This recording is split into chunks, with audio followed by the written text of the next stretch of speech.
All right, so let us look into what happens when your system boots. So I've divided this stage into three parts. First is when the hardware initializes. The second is the loading of the kernel into the memory, and third is the user space initialization, where your user programs, etc., are loaded. Whenever you power on your system, right? This is power on. Basically, when you press the power button of your laptop or your personal computer, what happens is that first and foremost, the piece of software that is loaded is called BIOS or UEFI. BIOS is basic input output system, and UEFI is unified extensible firmware interface. So these two, either you will have BIOS or either you will have UEFI. This piece of software is the first software to be loaded. It's a kind of a firmware. It's burnt into your system, and you can go to the settings of BIOS by pressing F2 or F10. Different providers will have different type of BIOS configuration. It does a post. Post is power on self test, which basically checks the essential hardware components like memory, disk drives, and keyboard.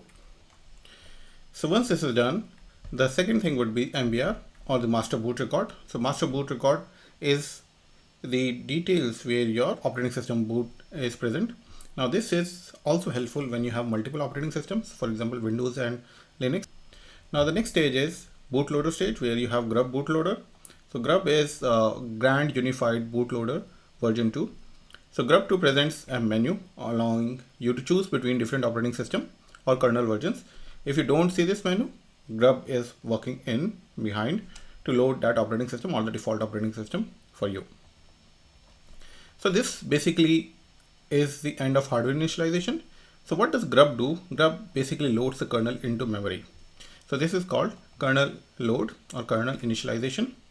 So during this kernel loading, it decompresses into the memory. So your kernel software is kind of expanded into the random access memory. When kernel initializes, hardware devices, memory management system, and root file system is mounted. So you'll have the root file system mounted. It will check for the hardware. It will check for the memory management system. During this stage, the kernel sets up crucial systems and processes, scheduler, and memory manager. So think of it, the kernel is trying to orchestrate all the instruments for the grand performance, and that's what kernel do. It starts the process scheduler, the memory manager, and the key components that would help your operating system function and interface with the hardware. Then is the hardware detection, where kernel will detect the types of hardware and will load its driver. And then comes the mounting of the file system, which as I mentioned is the mounting of the root directory. Next is init or user space init. What happens is that first and foremost program is systemd, or the systemd or init system is loaded. So modern Linux system use systemd as their initialization system, and systemd becomes the first process. That's why I've written as PID1, and starts managing the entire user space startup. So it reads the configuration from HC systemd system, determining which services should start in which order. And systemd uses parallel processing to start multiple services at the same time. Then you have essential services that are being loaded. For example, you will have network services, system logging, display manager in case you have a GUI, and any user application that has been configured to start the boot. And then you select the target. Basically the target is presented. If you have a console login, you will see the console to log in using your username and password. Else you will have a GUI or desktop environment being loaded so that you can log in into your system. So this is how our system boots.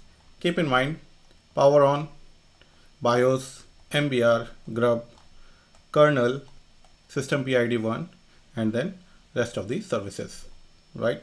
So keep this process in mind. If you see, the process ID for systemd would be 1. This is very important for any interview question. The systemd would have the PID of 1, and that's why it's called an init system.